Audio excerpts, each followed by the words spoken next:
அனைவருக்கும் வணக்கம். நான் Nandini Rajkumar. Welcome back to life of Nandu.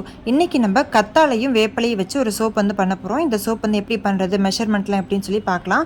இந்த சோப் செய்கிறதுக்கு நம்ம காஸ்டிக் சோடா 132 கிராம் எடுத்துருக்கோம். இதுக்கு அப்படியே டபுள் மடங்கு தண்ணி எடுத்துக்கணும். 264 கிராம் தண்ணி ஒரு பாத்திரத்தில் எடுத்துக்கோங்க. எடுத்துட்டு அதில் தான் காஸ்டிக் சோடாவை போடணும். இதை காஸ்டிக் சோடாவை போட்டுட்டு தண்ணி ஊற்றவே கூடாது. இந்த மாதிரி போட்டுட்டு கையில் க்ளவுஸ் போட்டுக்கோங்க. ஃபேஸில் மாஸ்க் போட்டுக்கோங்க. அதுக்கப்புறம் ஐ காகல்ஸ் யூஸ் பண்ணிக்கோங்க.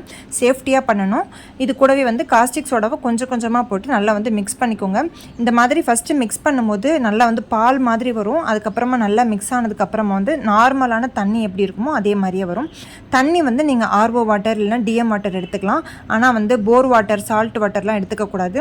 பாத்திரமும் பார்த்தீங்கன்னா சில்வர் பாத்திரம் தான் கொஞ்சம் பெஸ்ட்டாக இருக்கும். நீங்கள் அலுமினிய பாத்திரம் அந்த மாதிரி எதுவும் எடுத்துடாதீங்க. சில்வர் பாத்திரம் கொஞ்சம் நல்லா பெஸ்ட்டாக இருக்கும்.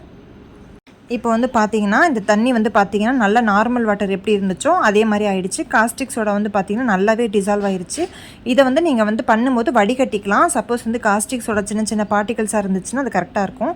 இதுக்கு பார்த்தீங்கன்னா நான் ஒரு 750 ml தேங்காய் எண்ணெய், நல்லெண்ணெய், விளக்கெண்ணெய் இது 3 கலந்து எடுத்திருக்கேன். இதை இது கூட சேர்த்துலாம். சேர்த்துட்டு நல்லா மிக்ஸ் பண்ணிக்கோங்க. மிக்ஸ் பண்ணும்போது பார்த்தீங்கன்னா ஒரு அரை மணி நேரம் கிட்ட ஆகும். இது கரெக்டான ட்ரேஸ் வரத்துக்கு நல்லா ஒரு தோசை மாவு பதத்தில் வரணும். இதுக்கு இடையில பார்த்தீங்கன்னா நம்ம ஆலோவேராவும் அதுக்கப்புறம் வேப்பலையும் அரைச்சி அதை ஃபில்டர் பண்ணி ஜூஸாக வச்சுக்கலாம். அந்த ஜூஸ் ஒரு 100 கிராம் அளவுக்கு சேர்த்துக்கலாம். 100 ml அளவுக்கு ஜூஸ் எடுத்துக்கோங்க. அந்த ஜூஸையும் இது கூட சேர்த்துட்டு நல்லா மிக்ஸ் பண்ணிக்கோங்க. அந்த கிளிப்பிங் மட்டும் கொஞ்சம் மிஸ் ஆயிருச்சு. கரெக்டாக இதில் போட்டுட்டு நல்லா மிக்ஸ் பண்ணிகிட்ருக்கேன். மிக்ஸ் பண்ணிவிட்டு கடைசியாக எசென்ஷியல் ஆயில் ஸ்மெல்லுக்காக சேர்த்துக்கலாம். உங்ககிட்ட எசென்ஷியல் ஆயில் இல்லை அப்படின்னா ஜவாது பவுடர் கூட நீங்கள் இது கூட ஆட் பண்ணிக்கலாம். நல்லா சேர்த்துட்டு இதை நம்ம இப்போ சோப் மோல்டில் ஊற்றப்போகிறோம். எந்த சோப் மோல்டில் ஊற்றுறீங்களோ அதில் தேங்காய் எண்ணெய் இந்த மாதிரி க்ரீஸ் பண்ணி வச்சுக்கோங்க. ஒருவேளை சோப் மோல்டு இல்லைனா பேப்பர் கப்பு இல்லைனா ஏதாவது பிளாஸ்டிக் டப்பா இருந்துச்சுன்னா கூட நீங்கள் யூஸ் பண்ணிக்கலாம். இப்போ சோப்பு இதில் ஊற்றிடலாம். இது பார்த்தீங்கன்னா 100 கிராம் மோல்டு.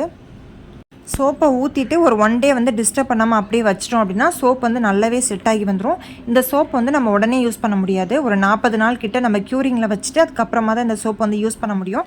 அந்த மாதிரி யூஸ் பண்ணும்போது இந்த காஸ்டிக் சோடா நல்லாவே ஆவி ஆகிடும்.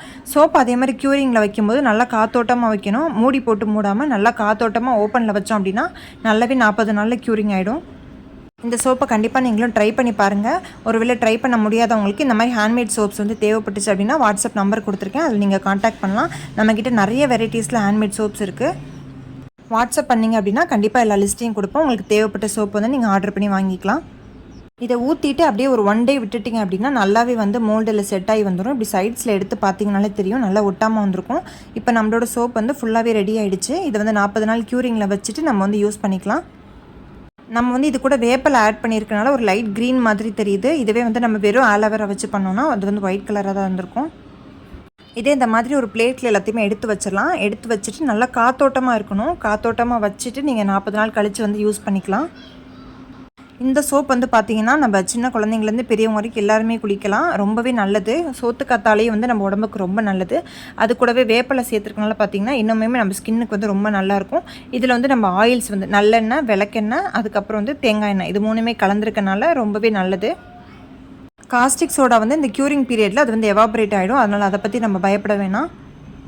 இந்த வீடியோ உங்களுக்கு கண்டிப்பாக பிடிச்சிருக்குன்னு நினைக்கிறேன். வீடியோ பிடிச்சிருந்தா சேனலுக்கு சப்ஸ்கிரைப் பண்ணுங்கள். அதோட லைக், ஷேர் பண்ணுங்கள். இந்த வீடியோ பற்றின கருத்துக்களை கண்டிப்பாக கமெண்ட் செக்ஷனில் தெரியப்படுத்துங்க. உங்களை இன்னொரு நல்ல வீடியோவில் சந்திக்கிறேன். தேங்க்ஸ் ஃபார் வாட்சிங்.